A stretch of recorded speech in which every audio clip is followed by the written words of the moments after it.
na. Umpisa na natin tong Yan. mga mga bitter bakit ba bitter? Kasi mga kababayan ko, ito hong Davao City na pinamumugaran na namumuno mga Duterte.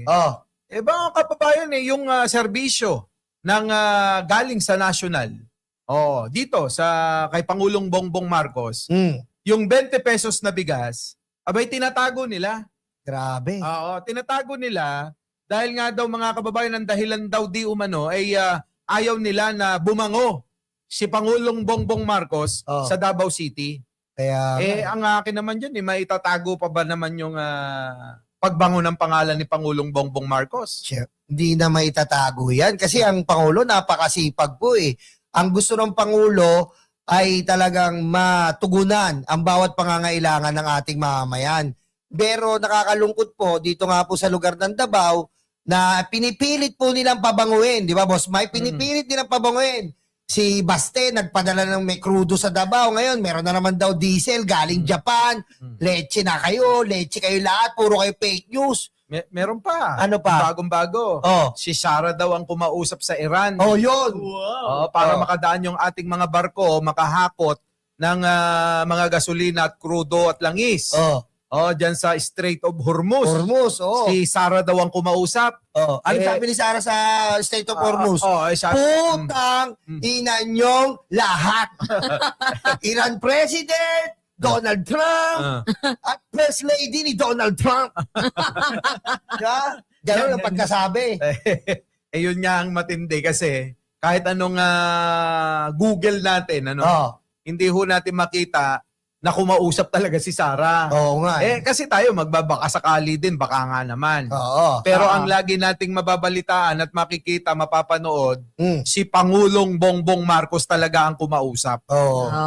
Dyan sila magaling sa trollings doon sila kumakapit hindi naman napapansin si Sara Duterte ng mainstream media, kaya dyan na lang siya sa kanyang mga trolling fanatiko account. Kasi doon, nabibigyan siya ng chance na sumikat yung kanyang pangalan. Yun nga lang, sa maling pamamaraan. Pamemeke, no?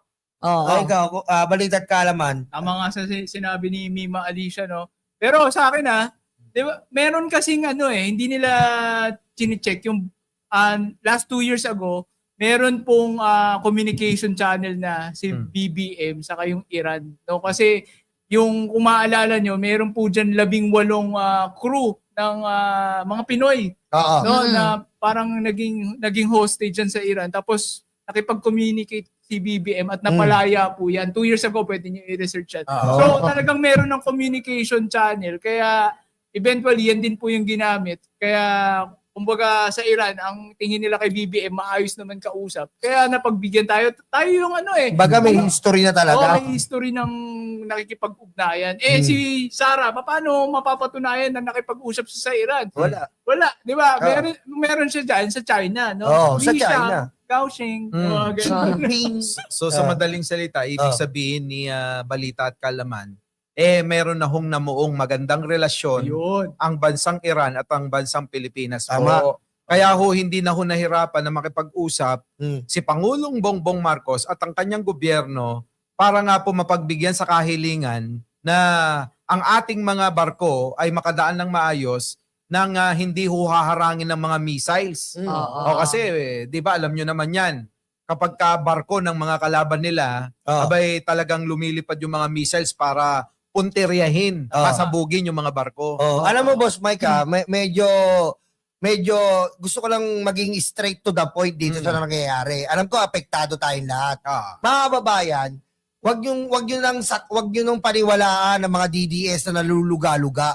Na pinaano pa nila na ngayon na naghihirap tayo. Sino ba hindi naghihirap? Lahat po tayo naghihirap. Hindi po natin inais to na yung taas ng presyo ng bili, taas ng presyo ng krudo ay mangyari. Tandaan po natin may gera. Ganito po kasi mga kababayan swerte po tayo dahil may supply po tayo ng krudo at diesel o ano man yan. Basta gasolina meron po tayo. Kasi po mayroong bansa po na wala pong supply. Actually, sinusugal po ng ating Pangulo ang lahat ng bagay na ito para po mag-function tayong Pilipinas. Yun na lang po, maging thankful tayo. Kasi pag nawalan po tayo ng supply, lalo po tayo mamumblema. As in, walang supply. Tandaan niyo po, ang malalaking makinarya natin, pinapatakbo ng diesel. Ang malalaking korporasyon, pinapatakbo ng diesel. Kung mawawalan po tayo ng supply, mas mahirap po. Wala tayong magagawa sa ganyang pagtaas. Hindi natin kontrolado yan, di ba? Ganun din naman ang sinabi ni Digong noon. Oh. Sabi niya noon di ba, nung nagkaroon ng gera, Di ba? ang Ukraine at Russia, Oo. tumaas ng ng hanggang kulang-kulang 100. Oo. Ganon. Anong sabi ni Digong? Wala tayong magagawa dyan. Mm. Dahil hindi natin kontrolado kung ano man yung mga nangyayari dyan sa gera kaya tumataas ang gasolina. Mm. So ganun din naman ang katwiran ni Pangulo. Talagang hindi niya kontrolado pero may sinisigurado. Tama. Ang sinisigurado ay hindi tayo magkaroon ng kakapusan Oo. sa supply ng mga gasolina, crudo at langis. Oo. Para yung ating mga pangangailangan magawa pa rin natin at ma-supply pa rin sa mga mamayang Pilipino. Kaya nga Diba? Kaya nga instead na magpasalamat na lang sila sa ating presidente, ang ginagawa nila, binabash pa nila. Hindi ko nakikitaan yung mga DDS ng kahit man lang katiting na pasasalamat, katiting man lang na president, thank you, kasi lahat na lang na nakikita nila mali sa ating presidente. Mantakin nyo itong si Sara Duterte, gusto niya pang i-credit sa kanya lahat. Credit yung pagpauwi sa mga OFW, Yes. Tama. credit sa pati ba naman sa oil, aangkinin niya pa. Tama. Paano sila nagkaintindihan nga ng Iran? Sige nga. Oh. Paano sila nag-usap nun? Oh, di ba? Oh. O, di ba? Kaya Oh. nga di ba tayo nga po, saksing buhay tayo sa mga nangyari na wala naman po talagang pinadala sila na para tugunan ang mga OFW natin. Biro nyo po, sabi ni Sara, kundi ba naman po walang laman ng utak, kita nyo po ginawa.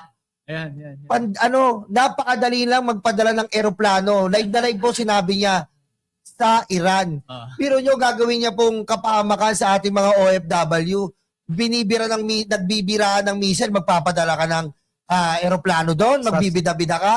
Sasagutin ko yan. Go. Kasi nung sinabi niya, kaharap niya yung mga bobong vlogger. Ay, siyempre. Dahil nga siyempre, si Sara, alam niya na hindi siya babarahin ng mga yon. Oo. Kaya nga hindi nagpapa-interview sa mga matatalino yun eh. Oo.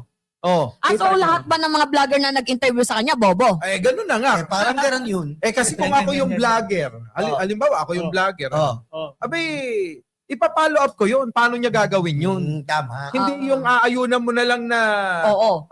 nangyari, nagawa ko yan nung panahon ng COVID eh.